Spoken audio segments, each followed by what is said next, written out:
Ooh, there's always cool stuff in these things. Hello, my baby. Hello, my honey. Hello, my ragtime gal. Sonny, you kissed my wife. Baby, my heart's on fire. Bit of a departure here, as we review not an action figure but a collection of specialty-made action figure accessories. The Casket of Cruelty from Super Action Stuff. It's sold in this delightfully whimsical plastic box, shaped like an old-timey coffin.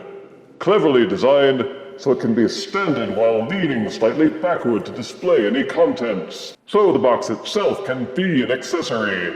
It's got the logo on the front and the company name, along with a enumerated list of contents and website contact information. There's nothing on the sides, and the back only has a sticker and barcode. Now let's crack open the casket and see how cruel it is.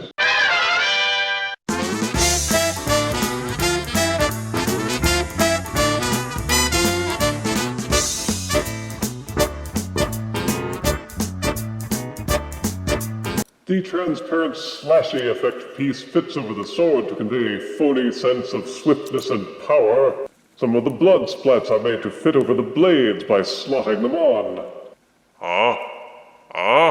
The chainsaw handle has a square peg and hole set up, made to work with the chainsaw blade or the rotary saw blade. The crossbow bolts can be squeezed into this notch on the crossbow itself, and they wedge into place so the points won't lie flush.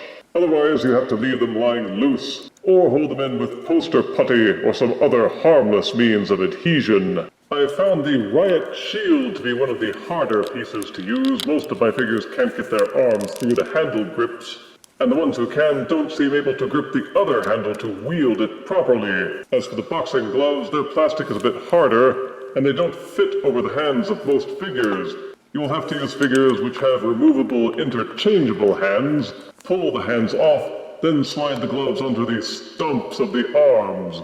That works well enough and looks convincing for action poses. The other weapons like the battle axe, the machete, the nail gun, the baton, they all can look either awesome or funny once you find a figure that can hold them properly. Oddly enough, the Swedish chef seems to be among the more compatible hand types, and these splashy pouring blood pieces go great in his cooking pots. As for the blood and gore pieces, well, those are just as functional, though they are likely to appeal only to those who have a real taste for the macabre. The partially eaten brain and the dripping heart are kind of gross even for me, and the squirting eyeballs, the blood geysers with little chunks of meat molded and painted on, well, you mortals can use them if you want to, you sick, twisted freaks. Most of the plastic pieces have a little bit of flex to it to reduce the risk of breakage. There's no way to adhere the splats to a figure, except through the use of stuff like poster putty. Put a little dab on the blood splat of your choice, then press it in place onto the figure where you want it to stick.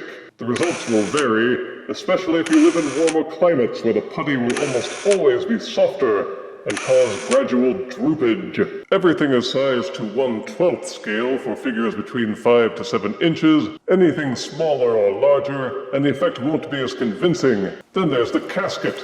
It stands all by itself, and without the shrink wrap, you can appreciate the detail and paint. It's hard plastic, and they molded in wood texturing, so this can serve as a good prop, or you can use it to store all the pieces that you're not using.